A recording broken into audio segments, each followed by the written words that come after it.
Teachers were my superheroes. My kindergarten teacher, Miss LaFleur, my first grade teacher, Mrs. Brown, fourth grade teacher, Mrs. Duckett, sixth grade teacher, Mrs. Drummond, an aide and a gym teacher, Mr. Gessler, and Miss Willis. And then once I got up to seventh grade, I had Miss Novello. Ninth grade, Mr. Kovach. These individuals, they poured into me. And I'm saying these names for a reason because they shaped my education. They shaped my thought process on how I saw myself, the confidence that I had in myself. And it also made me a better college student once I got in there. Welcome to Oxygen for Educators, part of the Ripple Maker Project.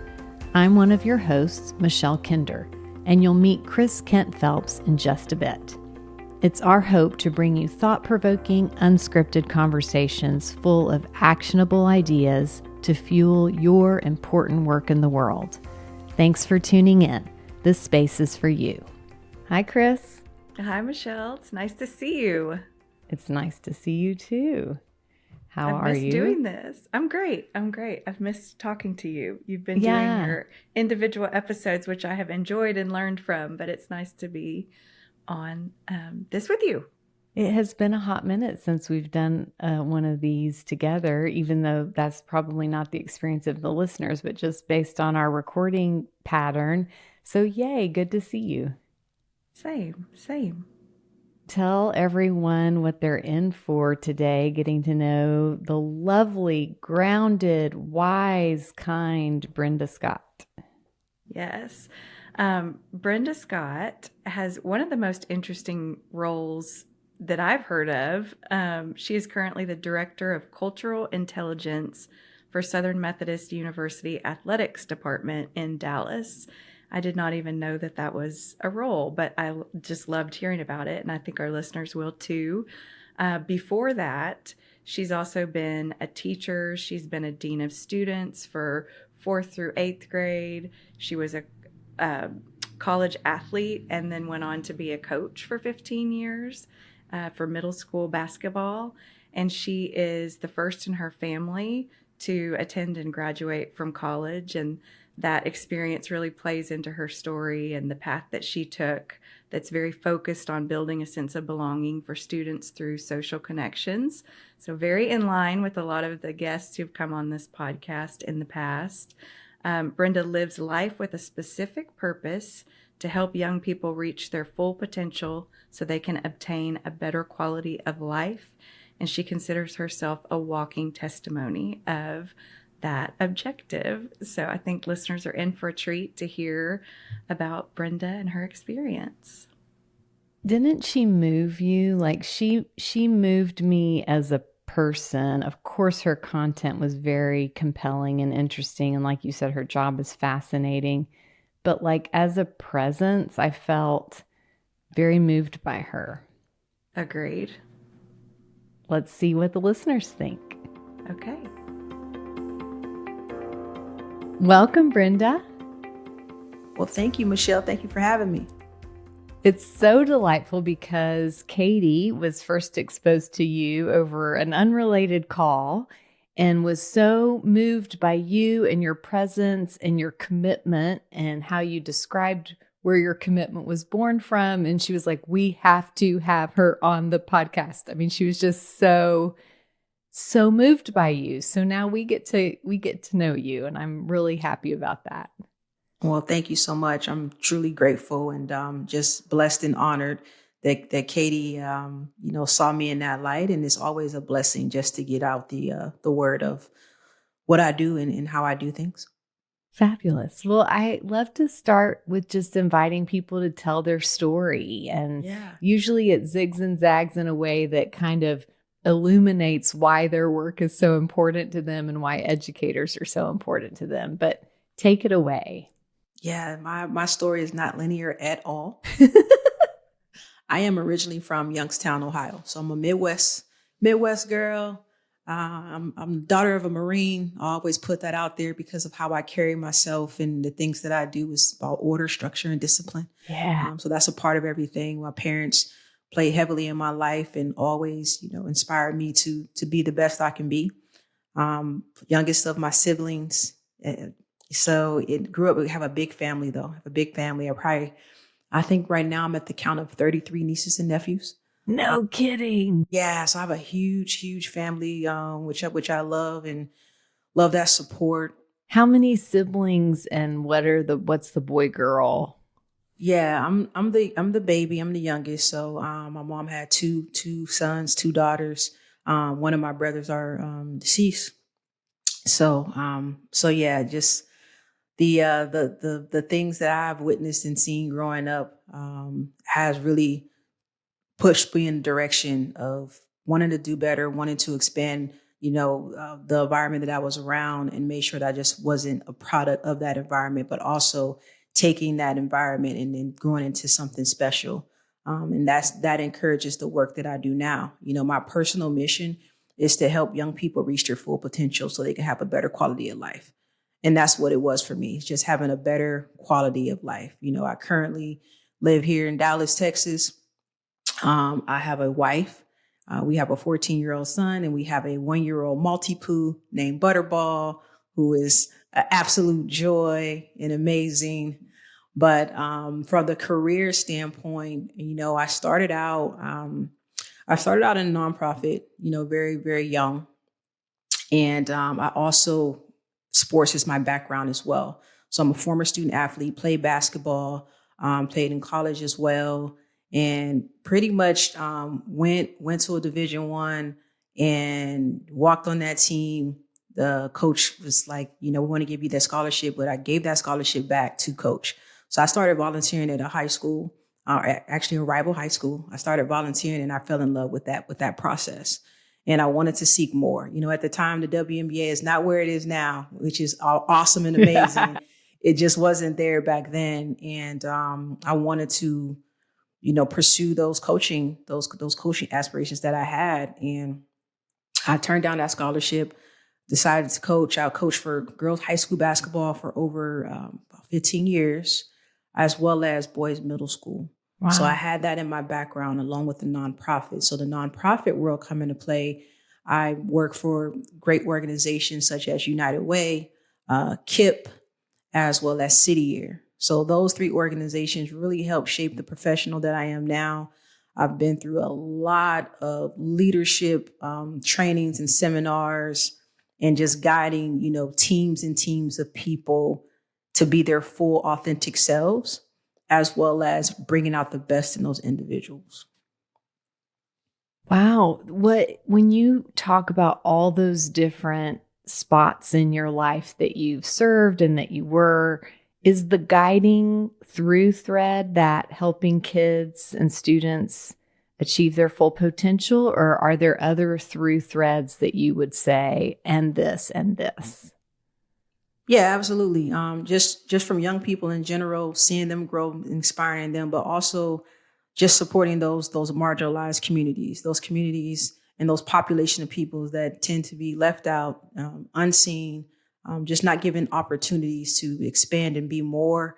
That's what the work is all about. So coming into the work that I do now as Director of Cultural Intelligence for SMU, that's what it's all about. It's really about, it's designed for us to equip people with all the necessary skills and talents and education that they need so they can converse, collaborate, and create with anyone from anywhere. It doesn't matter what that looks like. So cultural intelligence goes beyond race. I know when we think of it, we think of bringing people together, the first thing that people go to is race. It's so much bigger than that because, we have so many things that connect us. And that's what cultural intelligence is all about. It's about finding the connections and how we maximize that. That has so much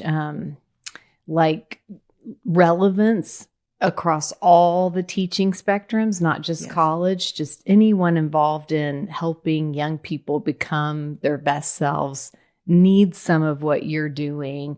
How does it look in operation? What does it look like? Well, it's about relationships, social capital, for sure. Putting people in situations and rooms that they wouldn't typically be in, having those difficult or uncomfortable, I would say uncomfortable conversations and leading that and guiding those with our young people as well as our staff and our coaches. because we can talk about things like generations. So the Gen Z population right now this is where we are. They're completely different from, millennials as well as Gen X. So we also try to educate on that level of how you can get the best out of your Gen Z student athlete. What does that look like? How can you, relate to them? Because I know we get in our ways and it's like, got to do it our way, or it's my way or no way. But this generation doesn't operate in that way. So we need to figure it out of how can we change that? That's one example, but also examples of just leadership, different ways of leading people. Everyone is not the same. And I tell people leadership is not a cookie cutter system. And just because you have the title doesn't make you a leader. Leaders, people want to follow you. It's not about the authority. It's about people wanting to follow you and you taking care of those people in your charge so they can just be the best people that they can be. And when you're able to elevate people, the company and everybody excels. It takes care of itself, So I do a lot of education and training on that with our student athletes. We have, seminars and summits and conferences. So it looks very, very different. But the key to this is about connections and also understanding different cultural languages. Hi, I'm Katie Worden, producer of Oxygen for Educators. I want to spotlight our sponsor, TackyBox. TackyBox is an elementary school program that pairs innovative content with a tactile tool in daily practice to teach children to self-monitor their own words and actions and their responses to others. It's a proven tool that reduces behavior incidents by 66%. Through daily self-reflection, students build self-awareness, self-regulation, and meaningful connections. TackyBox is a light lift for teachers with a big impact on student well-being. Go to tackybox.com to learn more and become a TackyBox district. For people who are listening, many of them will be about to head into their next school year. So they'll be walking into classrooms and setting the tone. They'll be walking into staff meetings and setting tone. What are some of your key pieces of advice around cultural intelligence and everything you've just talked about that they could take with them as they start this next school year? Absolutely. And I forgot to add this piece. I did do some time from K through 12 as well, with teaching on every level. For KIPP, I was the dean of students for their 4th through 8th grade programming. And Youngstown City School District did a English sophomore class as well as social economics. And I'm trained in a program called Bridges Out of Poverty by Ruby Payne. You guys can look that up, but it's talk about the mindsets of poverty, middle class, and wealth. So bringing those intangibles together are key because when you talk about school systems, it's really coming from a middle class setting. And then you're placing all these different social economics in a middle class setting, whether you're wealthy or if you're coming from a poverty population. And we just assume that everyone understands these hidden rules, And just to give you an example, when I was teaching in the inner city, I had one of the highest scoring, here in Texas, they call it the STAR testing. In Ohio, we call it the OGTs. And this was the proficiency test to graduate. Mm-hmm. And I had one of the highest scoring classes, my sophomores, in passing the test. And it's like, well, what happened with that? How did that come about? And that is because I related to the children. So sometimes in poverty, what people think as noise is really a place of peace for people in poverty. Just like with me, if you come to my office, I always have music playing. It keeps me focused. Music keeps me focused and it keeps me grounded. Where some people just like complete silent, I'm opposite. The noise, it works for me. And the background noise worked for my kids. So what it was when we were taking tests, when we're doing testing, we had, had music playing in the background and they would bob their head and they're going through and they're taking their test. And regular school day, they know if they got done with their work and if in a good amount of time, they were able to watch like ESPN, or I allowed them to individually take out their music and listen to their headphones. Yeah. So they appreciated that. But they excelled in that work because I understood one of those hidden rules that some people might not understand or think is disrespectful, or it's a distraction. and it really, really helped them focus. Mm. So that's just, one of the things is just really trying to figure out, I don't care if you have 15 children, 20 children in your classroom, or 30 children in your classroom, individually find out who they are. Mm. I did that, celebrating the small things. I celebrated everyone's birthday. So it didn't matter if your birthday was August 12th, 13, and 14. We had 3 different kids. Some people want to celebrate for the entire month, singing in one big happy birthday. Like, no, that's your special day. You should have your special day. So I always brought in a cake or cupcakes for whoever birthday it was. I celebrated them. So, I mean, teachers, you can do whatever you want to do, mentors, but students appreciate that. They love those accolades. Then you never know who you're blessing. And, I had a junior in high school that came to me after singing a birthday celebration to him and said, Miss Brenda, I never had a group of people sing to me, with a cake like this. He was a junior in high school. And we take that for granted, because people do this for their kids every single year. You have a party, you have cake. Some people don't have the luxury and the privilege of that. Yeah. So you just can't take it for granted. So if you just take time at the beginning of the year, that first week, get to know your students. You can do it as a survey. That's what I did. I put out a survey. I found out their hobbies, their favorite music, their favorite, colors, their birthdays, favorite snacks. Keep those in the classroom. Like, it's just the little things that can really push you into a different direction and build a relationship, because what you're doing is building trust. Yeah. So once you build that trust, now you can push them into, okay, I need you to study a little harder. I need you to focus on this a little bit better. And they're going to receive it in a different way. So don't just take that authoritative approach of, you're the teacher, you got to listen to what I say, but really, really try to engage with your students to learn who they are. Also your staff. It's important too. That grounding of, I feel seen, I feel appreciated, I feel like I belong, then I will show up and be vulnerable in terms of how much I'll extend myself around academic material or social challenges or all the things. Yes, it works. And I've seen it work multiple times, and through coaching, mentoring, and as well as the position that I am now. Young people are tough. And if you have children, you know that they're tough to break sometimes, and also just tough for them to just trust you, because you're an adult. So they think you don't understand, you don't get them. But if you're able to, just push through and do those little things that can really break down those barriers and build that trust, you got them. You got them. Mm. I also want to highlight something else you said, because I think it's critical, and I hope I don't mush it up, but just going into the new school year, understanding that our systems are based on norms for one slice of the population. Yes. And that could feel really comfortable to some of your students and really like a foreign land to many others. Just Absolutely. having that lens, I would think, positions you to be much more gentle, much more clear, much more aware of how your decisions are impacting people, in either coworkers or kids. Absolutely.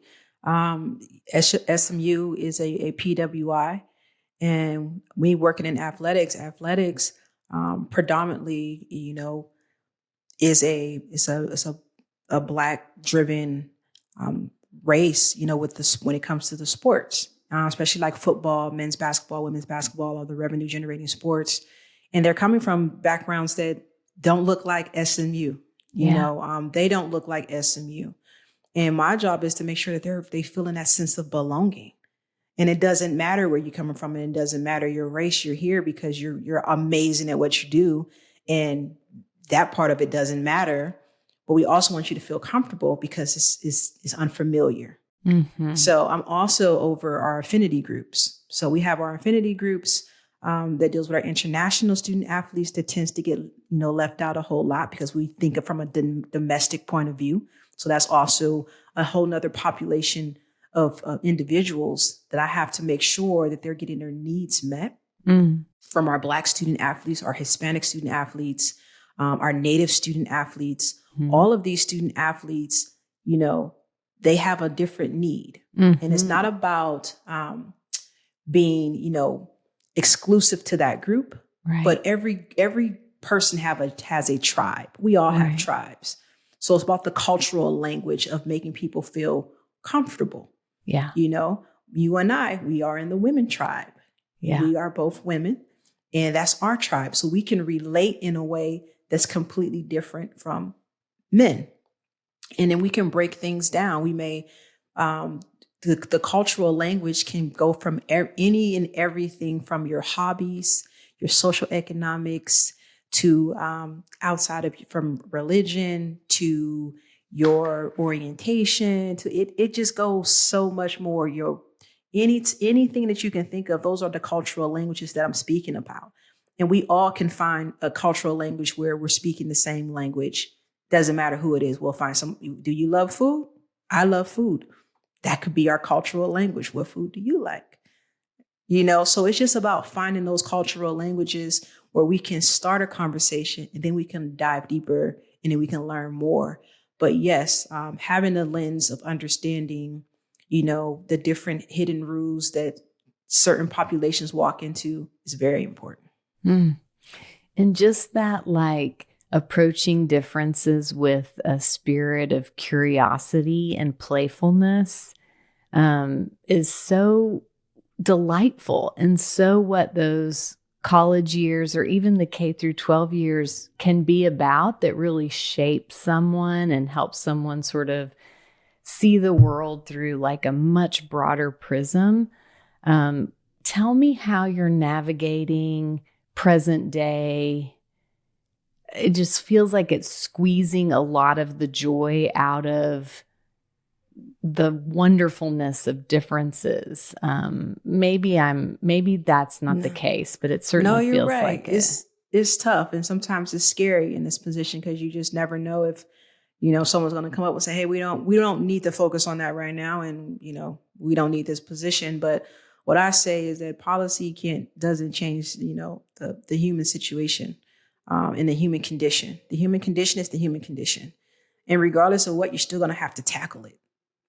So whatever you choose to do, whatever you choose to name it, we still have to respond to individuals that's in front of us, whether you're neurodivergent or you are a veteran or you are, the elderly population.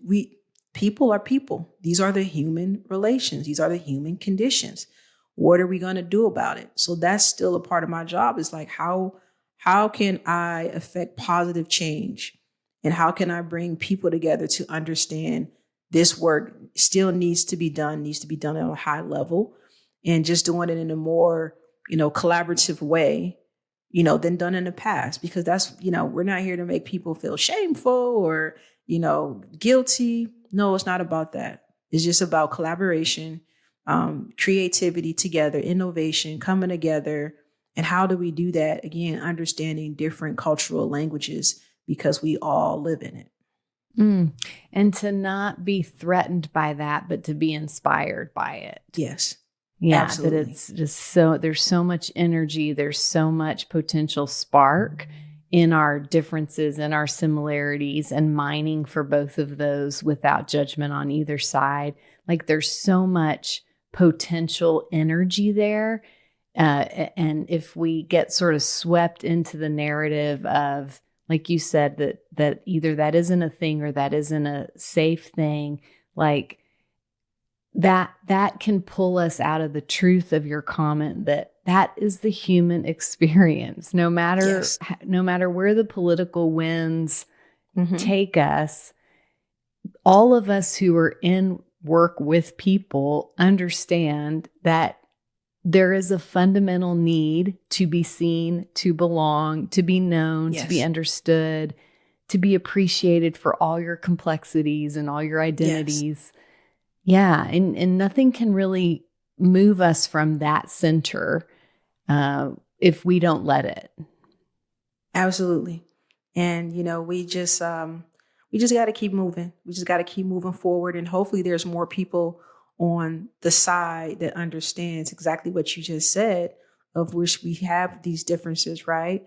And these differences really are the things that's bringing us together. It's special. I mean, you can't imagine a world if everybody's the exact same person. That would be so boring. That would be so boring if everyone was the exact same. We thought the same, we felt the same, we walked the same, we talked the same, we moved the same. It would be so boring. It was no adventure, Yeah. And that's what it's all about. So we just want to embrace it and, just assist people as best we can within this work. Mm. You, at the very beginning of our conversation, alluded to your family and that your dad was a Marine and kind of how that has shaped you. How do they talk about you as an adult woman out in the world doing this work? Just so proud. I lost my father in 22. Oh, Yeah, no, he was just amazing to me. And yet I had him for 40 years in my life and it was just too short. That wasn't long enough. No. But my parents were super, super, super proud of me. I'm a first gen student. So I was the first in my family to attend college, to graduate, get my master's. So, I have, standing on the shoulder of giants for sure, but I'm also carrying, a lot when it comes to my family. And I wanted to continue to exceed and rise because, my nieces and nephews, they're looking after me. They're looking up to me, as well as, our 14-year-old son, of trying to show them a different way of growing and being. I was the first, but I want to see many, many more, which I do have nieces and nephews that are now in college, and I know they're going to do some amazing things. And it's special to me because, it was something that I went through. And I can attest when I talk to first gen students of, not having that parent to go to, because my parents were very supportive, but they never experienced college. So they couldn't tell me, okay, how to do this or when to do that. They never did it. So I just had to live it, experience it for myself. And now, I wish I had a me in college because I was a former student athlete. So I wish I had someone like me that was able to help guide and coach and walk through. And when it comes to difficult times, someone to talk things out with you and connect you with mentors and other resources. That is such a privilege to have. But I also learned a lot through that journey. So I wouldn't take anything back from it. I learned a lot through that journey, but I most definitely has and continue to make my parents proud. And that's what I want to continue to do. Just uphold the name, your family name. It means a lot. I can sense how proud they must be. And I'm sorry that you lost your dad. That's very fresh still. Yes. Still. Actually, Friday, the 15th, that marks his homegoing. So it'll be 3 years on the 15th. My dad died many, many years ago, but today's the anniversary. So I've been thinking so much about him and legacy and like what it looks like to carry forward the work of the people who came before us and what would make them proud and what would make them like what would their lens be on the world. Because today, my dad died in 88. And so I only have, and I was 16. So I only have little kind of threads I can pull to assume how he might see what's going on in the world today and what he would hope for from me and my siblings in terms of how do we stand in this time and in this space in a way that, like you said, honors him and honors my mom and honors all of the people that went before us and simultaneously sets up your 14-year-old, my daughters, like all of the ones who will come after us. Like Absolutely. We can't drop the baton. No, you have to keep running the race and, and focusing on what's in front of us, but understanding what happened, behind us and in the past. But we have to keep moving and just do better. Every year, every decade, every century, we just have to get better as a human race, so we can just, we can have our, our ancestors and, our lineage just being very, very proud, of what our assignment was. We have an assignment, Michelle, and Mm. I believe you're doing amazing work where your dad is most definitely very proud of you. So we all have an assignment, and just finding out that assignment and just doing it at the best that you can do it as. Speaking of that, can you think of a story in your work where you were like, okay, this work is critical because this person needed it in this way and the trajectory shifted because this work exists? Like, for me, it's hard to come up with stories on the spot, but does anything pop for you? Yeah, I have one. I had a former student athlete. He just graduated just this past year, but a former student athlete who was he was playing, doing very very well, very bright kid. Um, he was in our engineering program, so just bright future. But football is everything, you know. And injury occurred. You know, when you get an injury, you never know how you're going to come back. Are you going to bounce back? And one thing that I talk about with my athletes is understanding that you're more than the student athletes. You have to really again find your tribe outside of the sport. So if something happened, you already have a connection. You already have people that's going to support you and be there for you outside of that sport. Um, so he had this injury, and he was a part of one of our affinity groups, and he was one of our executives. He's just one of the ones that's just on time for everything, always there, showing up for every single event. And this happened, and he's thinking that he's going to be able to get himself back on track, and that never happened. And ultimately, um, he wasn't a part of the team anymore. And he had to go a whole year of being removed for something he's been doing since he was 5 years old. So just imagine that being taken from you from something that was so unexpected, and he was trying to figure it out. So he went through a Great Depression, and um, lost communication with me for a little bit. Lost even with communication with his mother. He and his mother and I had a conversations about this at the graduation, and this is what brought this to me because she came to me at graduation and said, "I want to thank you for all you done for my son, and you helped him through the hardest time in his life." And if she don't know how it would have been if he didn't have that relationship, because I tell people athletes die twice because you're leaving something that you've been doing forever, and now you have to come into a new person. Yeah, Like, it's a who are you outside of the huge, sport? the identity hit is huge. Yes, absolutely. And he had his group, he had us, he had his village, he had his tribe. We kept in contact, made sure that he was doing everything he needed to do. And he thanked me too at the graduation of like, if I would have kicked him out of Mhm. program, because sometimes people do that. Okay, you're not technically a student athlete, we have to let you go. Um, I don't know how that would have been. I don't know Mm, how that would have turned out, with his depression. mm, He needed that group more than the group needed him. mm. And that was something where I realized at that moment was like, okay, these affinity groups and what we do for these student athletes is way bigger than just, you know, that sport at that time. Like we really have to really, really look in and take these student athletes in a way that we can't imagine, you know.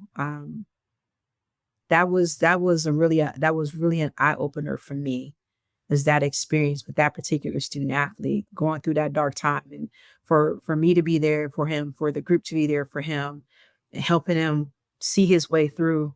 And he had an amazing experience. um, and he finished it through. He didn't quit, he didn't transfer, he finished. Mm. And now he's working, and he graduated and doing something that he wants to do. But I believe that just through that relationship that helped him, which in turn helped me as well. Whew, it's like saying in word and deed, you matter as a human beyond whatever you were brought to this university to do or to, that was going to be monetized literally on your back. That when that capacity ended because of energy or injury, our commitment to you didn't end, Yes. And which is just, yeah, that's that's big. what I want our student athletes to all know, realize that doesn't matter if you're full time, if an injury occurs, we want to help you through it because it's hard. And Mm, that's the time where you're gonna need that's when the time when you need people the most is when you're down. yeah. When you're down, who's gonna be there for you? So I wanted to make sure that our group and that I myself was always there through those tough times when our athletes are going through injury or, a difficult time within the sport. We want to make sure that we're there for them. And that impacts everyone in the system because certainly it impacted that young man, but all of the other students who are tracking on the fact that the commitment is to him as a human above and beyond what he can do on the field, that registers for them too, that they are, it humanizes them beyond whatever sports contribution. And that goes for anyone listening too. Like any way that we treat an individual, it impacts that individual, but also the whole system is watching and they Yeah. take something away from it. They either take away, look out because this is not safe here and nobody cares, or they take away, there's a net underneath me and I can take some risks or I can extend myself. And it sounds like you were that net. Yeah, I tried to be. And in the moment, I didn't realize what was really happening. I just was doing what I normally do, and being genuine about it, being there and showing care and all that. But at the end, like I said, when his mom came and had that conversation, like it was really deep. It was Mm, very, very deep. And I was truly grateful for it. And that's the work. That's what makes it special. Because sometimes this work that I do is very thankless. mhm. It's at the bottom of the totem pole. No one's thinking about it. It's not it's high importance. But at the end of the day, I tell people you have your academics on one end, your sports on another, and I'm in the middle of making sure that you have everything else in between, from the socialization part just to just being a college student, just being a college student, just being you, and that's my job. But that's the story that the mom is telling at graduation. That's the story that the injured athlete is telling at graduation. You know what I'm saying? Like maybe our systems are upside down, but who do we talk about, on our way out or in our memoirs or, we talk about those people that showed up for us in our vulnerable moments and helped us feel seen, appreciated, human, valuable, valued. It's to me, that's if I can't think of what we're on the planet to do, if not that over and over and over again for everyone we come across. Absolutely. Like I wouldn't.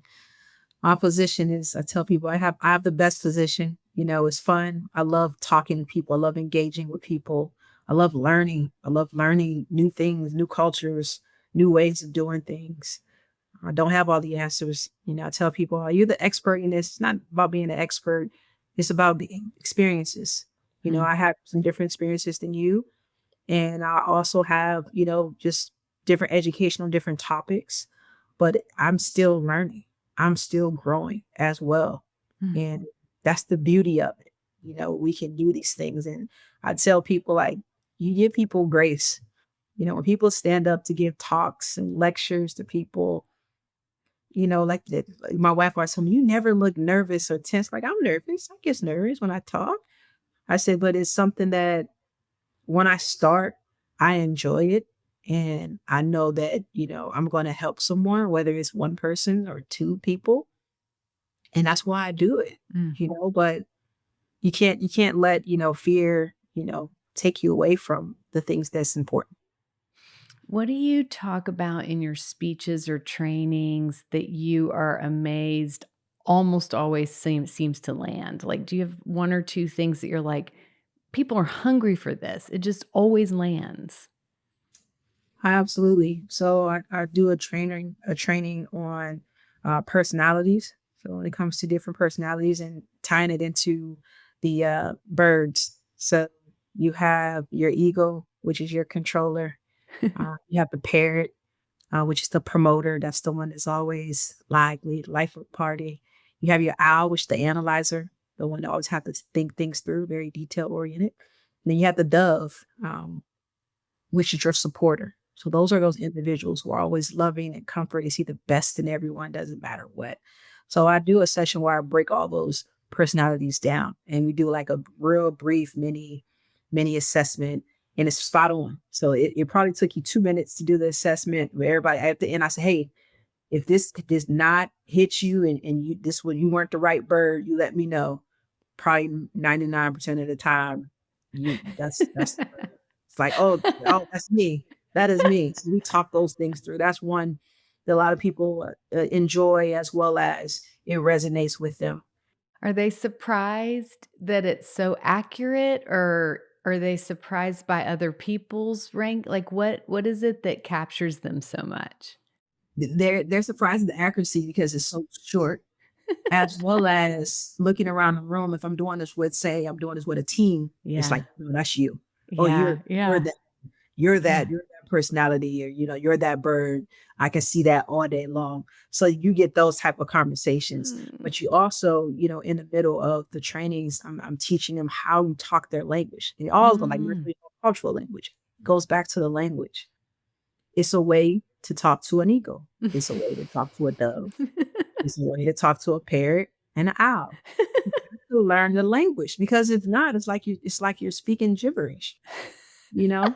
So we have to learn each other languages. When you find people that is just amazing in conversation, is that they figured out how to adjust in front of every person that they're in front of. Yeah, That's the secret. yeah. They're connecting with that person's way of seeing the world or experiencing the world and speaking Yeah. into that.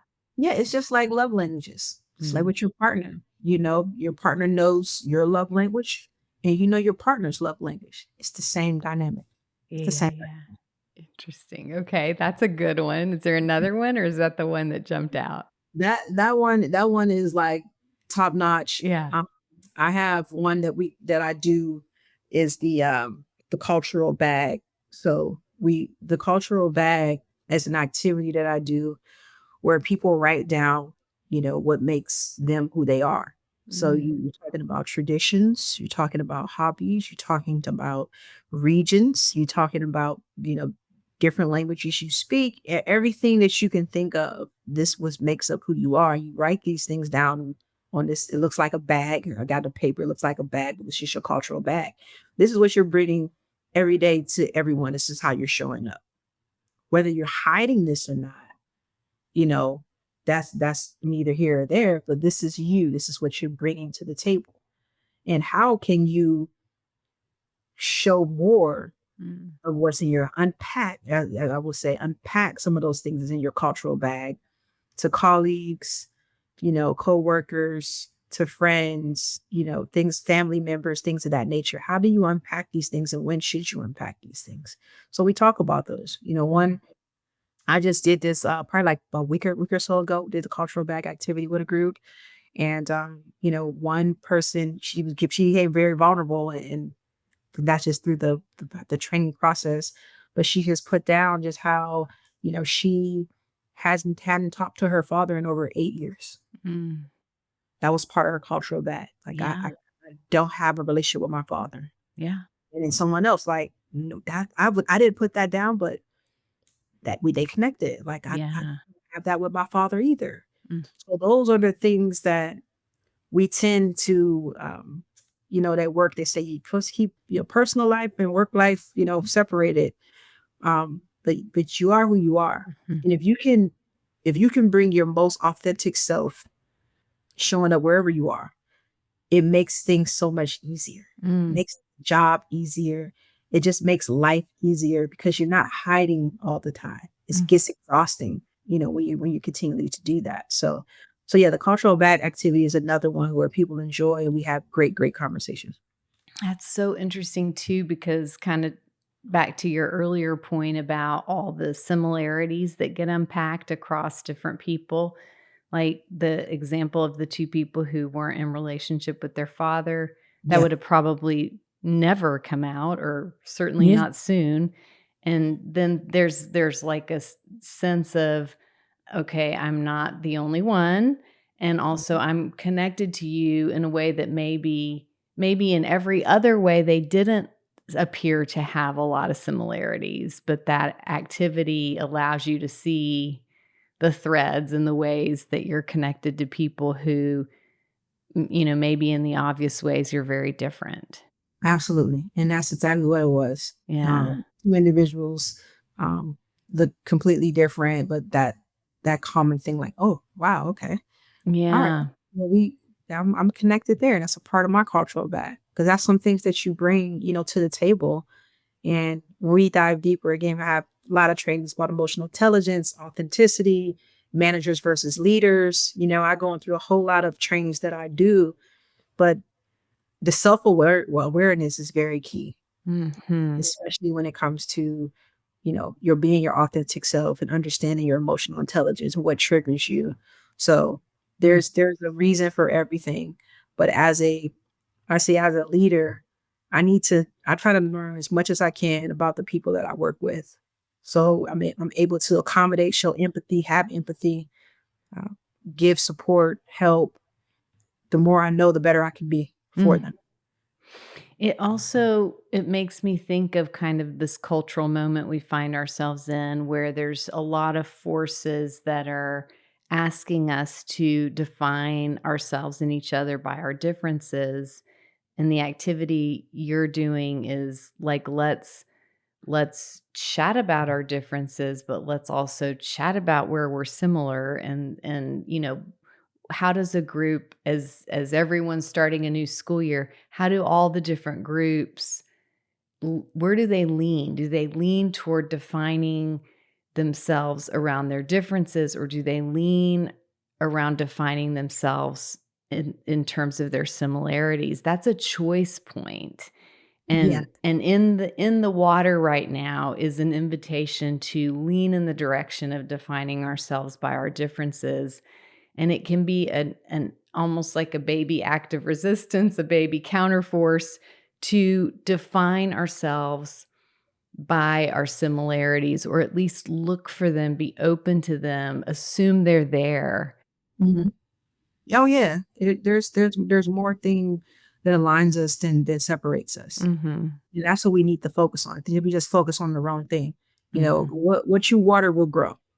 Mhm. What you water will grow. So if you're watering the negativity, you watering all these differences and you're thinking that it won't change, or it won't. Mhm. But if you water the similarities and the possibilities and just the growth, and amazing things will happen, but I'd most definitely what you water will grow. Mm. I mean, that sentence alone, if people go into this new school year just making that their mantra, that would change they would change their year. Yeah, What you absolutely. water will grow. What you water will grow. So just focus, again, former coach, I don't really focus on the weaknesses. I want you to focus on your strengths. I want Mhm. you to get better at what you do very, very well. And through repetition, we'll make sure that everything else come into play. Mm. Brenda, Katie asked me to ask you because she had a conversation with you and it really caught her attention, just your thinking in general about possibilities. And she told me to ask you if you had a magic wand, what would you do in regard to cultural intelligence, in regard to education? Like what would happen? What would be different? What would be amplified? Wow. The magic wand for me, I think will really tap into creating the leaders and the teachers a lot, how I spoke about, of Mm, getting all of them really to engage into their staff, getting them really to engage into their students a whole lot more and a whole lot better. The empathy that needs to be shown, the patience that needs to be shown, having all the resources that they need to do and give students top-notch experience, regardless of zip code, social economics. They all need to have and understand that education is truly key and this valuable asset as they're going to have to do all the things they need to do in this life.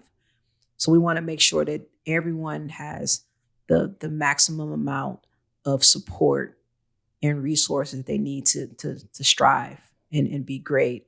And for the students, just believing that they can and do anything that they want to do and be exposed to so much more things. I would love, there's a lot of, I think, lack of potential and even lost potential just based off of access and opportunity. Oh, 100%. And that was the beauty that I love with SMU. SMU brings a lot of access and opportunities to our student athletes and students in general. I mean, even to myself, I'm in a room with billionaires. I'm in rooms with people that I would have coming from Youngstown, Ohio, being this kid. I would never imagine that I'll be speaking to the caliber of people that I have spoken to and was able to share room and spaces with. And it's very important to see that, because what it does is it gives you that sense that you do belong, as well as it gives you a sense of confidence and just the know-how like never before.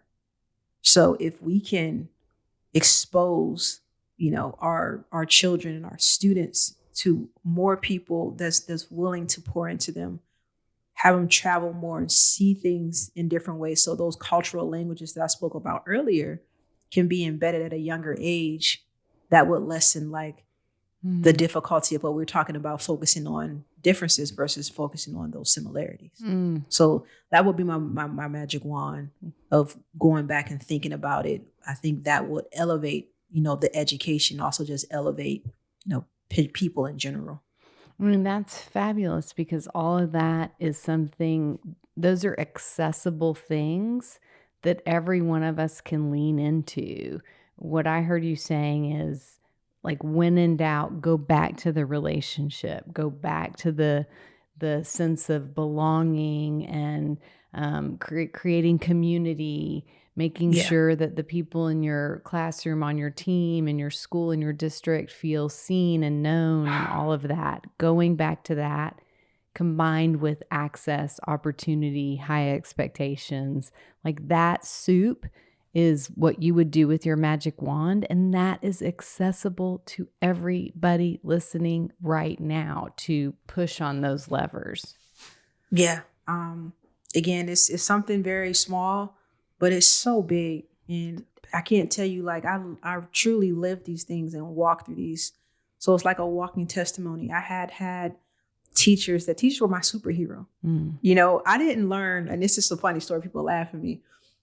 I didn't learn till third grade that teachers were regular people. I thought teachers were just robots. They were just meant to there's no reason for you not to have my paper graded, not to have this done. I didn't understand and realize that they had lives. They had children. They were people to third grade. And it's so crazy, because really teachers were my superheroes. Yeah. I can go back in the monumental teachers and mentors in my life, from my kindergarten teacher to Miss LaFleur, my first grade teacher, Mrs. Brown, my fourth grade teacher, Mrs. Duckett, my sixth grade teacher, Mrs. Drummond. And then I had an aide and a gym teacher, Mr. Gessler and Miss Willis. Those two got me really to focus on basketball, because I was playing basketball. Back then, girls in basketball, that still wasn't a thing. It wasn't popular to do. And they allowed me to create my own league where I was the only girl in this league in sixth grade. Coming to school, the thing was we had to get there before school started, and that's how we played. But I was doing something back then that wasn't popular for girls to do. Those two encouraged me to continue to play basketball. And then once I got up to 7th grade, I had Miss Novello. 9th grade, I had Mr. Kovacs. These individuals and they poured into me. And I'm saying these names for a reason because they shaped my education. They shaped my thought process on how I saw myself, the confidence that I had in myself. And it also made me a better college student once I got in there. And all of those people represent all of the people going back into schools in the next week or two. And every single one has an opportunity to be that shaper of the next generation. Like it's an extraordinary amount of power and just incredible grace that is shown. They didn't know. They didn't know the power that they had on me. They didn't know the impact that they had on me. And some of them was, I had opportunity as I got older to tell them. Because again, teachers, we don't get that in a moment. You get everything else. You don't get that in a moment. But I had, once I graduated and got older and I seen them out and able to engage, like, you really impact my life in a major way. Aww. Like, so teachers, be that superhero. Yeah. Be that superhero from somebody. You really never know. Like, you never know. These kids, like you said, you never know who's watching you. Yeah. We all, as kids, we watch teachers. Teachers, you're being watched. Every little thing, like, and they're paying attention. And the kindness, the patience, the opportunities that you give them is priceless. It's truly, truly, truly priceless. I cannot think of a better note to end on. I hope you'll send this podcast to all those people that you named, because it's a big fat love letter from you to them. And just thank you. Thank you, Brenda. Thank you for being you in the world. Like, I can't believe we've just spent an hour together, because I feel your presence is so strong and your values like come out of you in such a pointed way that I feel like I've known you a lot longer, and I'm going to be cheering for you forever. Thank you, Michelle, so much. Thank you for this interview. Katie, thank you. This was just amazing. And for those that's out there and is listening, if I can ever help in any way, please let me know. Again, it's just about being authentic and taking that into the workplace, taking that into schools, taking that to your families and your lives, and just trying to just be the best version of yourself. Fabulous. Thank you. Thank you, Brenda. You're welcome. Thank you. All right, Chris, welcome back. Let's get your thoughts on the interview. Okay. Well, I would start with, I was just instantly drawn to Brenda for a few reasons. You touched on it in our intro, but just her presence. And when she made the comment referring to her dad being a Marine, and that order, structure, and discipline was how she carries herself, I went, oh, yeah, that's it. There's something about, it's very adult and it makes you feel very safe. Yeah. So I really enjoyed that. And then also, I loved her comment. She didn't go into a lot of detail about her childhood and background, but referenced just, it was difficult and complex. And but she made the comment, she wanted to ensure she wasn't a product of her environment, but also that she took that environment and grew it into something special. And that was just a really beautiful way to look at her experience. And then also when she talked about giving back a D1 basketball scholarship because she wanted to seek more, like just her choice of the word seek. I was really drawn into her for those reasons. It's almost like everything she said, it was like, oh, could we talk 15 minutes about that before we move on? Yeah. Agreed. Absolutely. And one of the things that struck me about her interview is a theme that showed up in so many interviews before her, which is the critical importance of prioritizing relationships and access and opportunity. She embodied that so strongly, but it was like, ding, ding, ding. Oh, we've heard that before. Did you notice that? I did. And I think that was her point of using the words walking testimony to remind listeners that she's a picture of what happens when connections are valued and opportunity and access is there. How great was it when she was listing off all those teachers at the end of the interview? Gosh, it was amazing. And I loved what you said, that all of our listeners have the opportunity to be a shaper of the next generation. And you talked about that being such a position of great power. I loved the framing of it that way. And I hope people feel inspired and hope they're hearing the Rocky song in their head when they're driving to work this week. That's awesome. Could you name all of your teachers like she could? Like that, I don't think I could, as much as I love and appreciate so many. I don't think I logged them as strongly as she did. I definitely could, ones that had a big impact on me. It was so. Don't ask me to do it right now. I was so taken by that. Yeah, I know. I won't put you on the spot. Yes, I loved that. I really did. And I just felt honestly happy that her position exists at SMU. And I loved the comment that policy doesn't change the human situation and the human condition. The human condition is the human condition. That's powerful. Kudos to SMU. Yes, I knew we were going to both bring that one up. That was such a timely, grounded comment that at the end of the day, no matter what's happening in the bigger scheme, people like Brenda are showing up, they're doing their jobs, they're interacting human to human to human and trying to create the conditions for that human across from them to thrive.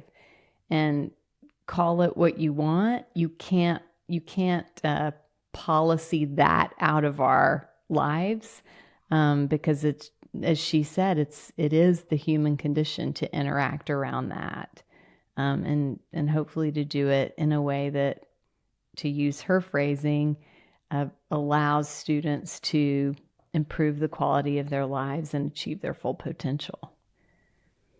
Absolutely. So cool. I loved just her definition of cultural intelligence as well. Did you note that? I did. It's designed for us to equip people with all the necessary skills, talents, and education they need so that they can converse, collaborate, and create with anyone from anywhere. Such a good That's definition. Gold. And think about who's hiring. Like, that's what you want. There's nobody out in the world hiring that wouldn't scoop up someone who can converse, collaborate, and create with anyone from anywhere. Like, that's incredible. So good.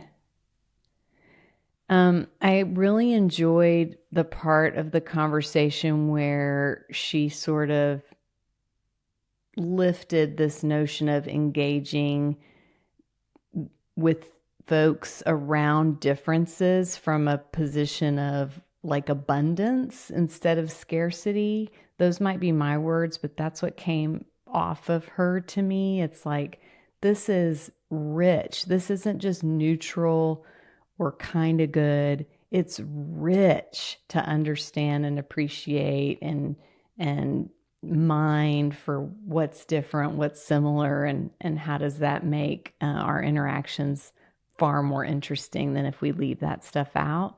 I just thought that was just such a true poll, even though somehow that has become politicized. It's just like, if you walk around and talk to your neighbors, like who wouldn't want that? It points out the silliness of the argument to me.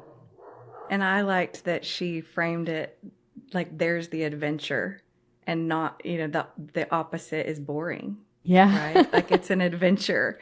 It's fun to think about it that way. I also loved on that note when you asked Katie's magic wand question, and she talked for a bit, but there was one piece of her answer that really jumped out to me. And that was, if we start teaching children early to focus on the similarities instead of the differences, that's where big change can occur. Oh, so good. The dogs concur. Can you hear them? Very loudly. Yeah, this is their bewitching hour. They just act a fool. There's not much that can be done, but I did text Patrick that we're recording, so we'll see if he gets it. Oh, what else? Well, did you know that I was going to pull that comment out? I'm betting you did. 100%. 100%. I knew you were going to pull both of those out. Yes. Actually, all three. The human condition one, the engaging around similarities, and the cultural intelligence definition. That one I was rewinding to make sure I got it word for word because it was just so good. It's so good. It's so good. I also, just the whole framing of thinking about trying to find your cultural language, like a common cultural language. I like those words, and that's not something that I had thought of in that way before. Is that common and I just haven't heard that before? I feel like she introduced it in a more layered and complex way and just sort of reminded that's that encompasses so many things. It's, of course, it is about race and background, but it's also about everything else. And in that, I loved her cultural bag exercise. Like in each of our cultural bags, most of us can find something that we're like, yes, same. And also like, different. Tell me more. Mm-hmm. Which is adventure. That's the world I want to live in for sure. Yes. When she described that exercise, and I was just visualizing her in a classroom of athletes, I felt like I was imagining a Morgan Freeman movie or something with her as the star. Or a Dead Poet Society. Did she get up on the table and that's awesome. That's good. I could see that. Yes, I could see that. It was so speaking, we're going all around, but I can't help it. Like as she was talking about the list of teachers and then how she had no idea teachers were anything but teachers until third grade. That's so relatable. I feel like we all had that experience where it's like you see a teacher as a young kid in the grocery store or whatever, and you're like, what is happening?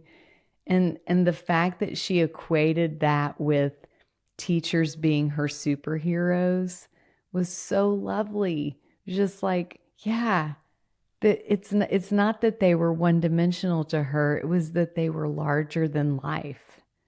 Mm-hmm. So cool. And so influential for her. Mm-hmm. Mm-hmm. Mm. How about her story of the young man who got injured and the feedback she got from him and the mom at graduation? It made me think of, like, this is one more person we're interviewing who's so humble and has the posture of, I was just doing my job, but just doing her job was like a life-changing, maybe even life-saving point in time for that kid. And it just makes me think of all the people going back to school this week and next week and the next week, and how they might be feeling a lot of pressure with all of the antics. But at the end of the day, them just doing their job is life-changing and life-saving. And most of us can't say that. No, we can't. We can't. And I felt like that was very much what Brenda wanted to convey to listeners in that, by sharing that. And by her words, again, walking testimony. Like she cares about inspiring others. She's so inspiring. Anything else on your list, or did we cover it? The other thing I loved was just the conversation you guys had about tribe and just the importance of feeling that tribal connection and looking for that with other people. Yeah. That's a big word. Yeah. That where do I fit? Who do I fit with? Who do I connect with around what? How great was her survey idea to... Well, I loved that. I made a note about that because I felt like that was a good kind of tidbit of oxygen for our listeners to take into the classroom this week, because that seems, you could do that relatively easily, Yeah. but then how she leveraged it, just the small example of having the snacks that Yeah. people liked and just bringing up those things and knowing people individually. I loved Yeah. that too. It was Very intentional. so powerful. Very intentional. And you wouldn't have to do anything dramatic across the year with that information. Just the intentionality of asking gives that nervous system sign of safety that my teacher cares enough about me as a human being to want to know these things. And then everything else is icing if you're able to kind of bring it in different ways throughout the school year. How amazing. Mm-hmm. Was So there anything doable. else? Was there anything else on your list that you wanted to bring up? Because I did have one that I thought would be a good ender when we're Good ready. closer. The only thing left on my list is I loved her what you water will grow. And that's not a new sentence or concept, but it's how she delivered it. Mhm. It's like, oh, yes, yes. And tell me the cliff we're running off of. Let's go. I would follow her because she is just, her clarity and conviction and delivery. I just believed it. I believed it when she said it. And I Yes. believed that I can get up tomorrow and make a choice of what I'm going to water. And I can do it again the next day, and I can do it again the next day. And I'll have like a little Brenda on my shoulder going, a little Coach Brenda saying, what you water will grow, Michelle. So I just, Focus on your it successes, as landed. she said. Yeah. Yeah, it did. It did. Well, it was not lost on me. I've thought about it all day, and Katie and I've actually texted about it today. But I was moved by the fact that this podcast is going to drop on the 3rd anniversary of her dad's death, and you were recording it on, I did the math, I think I had it right. Is it 37-year Yeah, anniversary of 37, your yeah. dad's death? That is not coincidental. No. To have just encountered Brenda and then those two things happening simultaneously around this. And so, number one, I appreciated that you shared that piece of your story, because you don't often do that. I think you were a little raw from delivering your daughter to college. But I love that you shared it. And then I love that she said, when speaking about, the people that came before her, every year, every decade, every century, we just have to get better as a human race, and our ancestors can be proud of what our assignment was. And I think that was she was so clear on her assignment. And I think you mentioned yours in passing without realizing it. So if someone asked you what your assignment was, how would you answer? Right. And if you don't know, I'll read back to you what you said. Yeah, read back, because I could answer that several different ways, but I'm super curious what popped for you as that. Well, you were talking about other people, and you were referencing when people show up for us in our vulnerable moments and help us feel seen, appreciated, human, valuable, and valued. And then you said, I can't think of what we're on the planet to do if not that, over and over and over again, for everyone we come across. And I think that's what you do, just when you enter a room. And so I wondered if that resonated with you. And it just made me think, like, y'all's dads were piercing the veil to try to like high five you and say, you're doing it, ladies. Don't drop the baton. Keep doing it. Oh, that's amazing. Yeah. Oh, I love that so much. Yeah, I think if you hadn't coached me and if I hadn't panicked, I would have articulated it as like, lighten the load of a fellow traveler, of whoever's in front of you. Like, if I'm doing that, I feel good about it. One person at a time is where I get the juice. And I felt like that's what we were watching you guys do. Sorry, go ahead. No.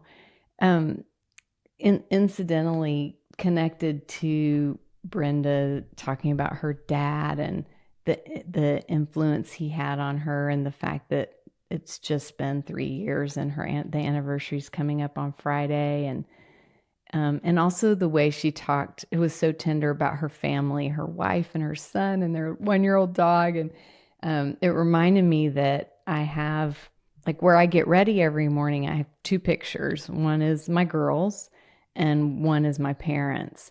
And I started doing that after I did that Angel Kyoto Williams meditation, which I've shared before on the podcast, but it basically is just a reminder that we have this sacred space in between those who came before us and those who will come after us.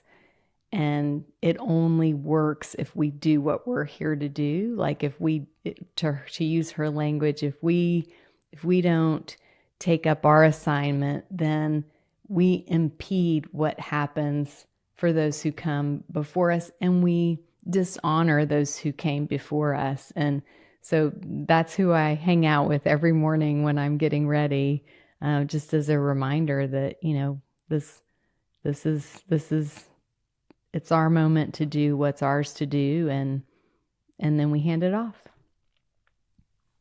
Well, I'm glad to get to do this with you. Double back. And thank you to Brenda. What an amazing bright light in this world. So grounded, so fierce. And thank you to Katie Warden, our amazing producer. And of course, thank you to you, Chris. And we'll see everybody next week. Thanks for joining us for this episode of Oxygen for Educators. Please like, share, and follow. And if inclined, leave us a 5-star review so that we can keep making content for you. Let us hear from you if you know someone we should interview or a topic we should cover.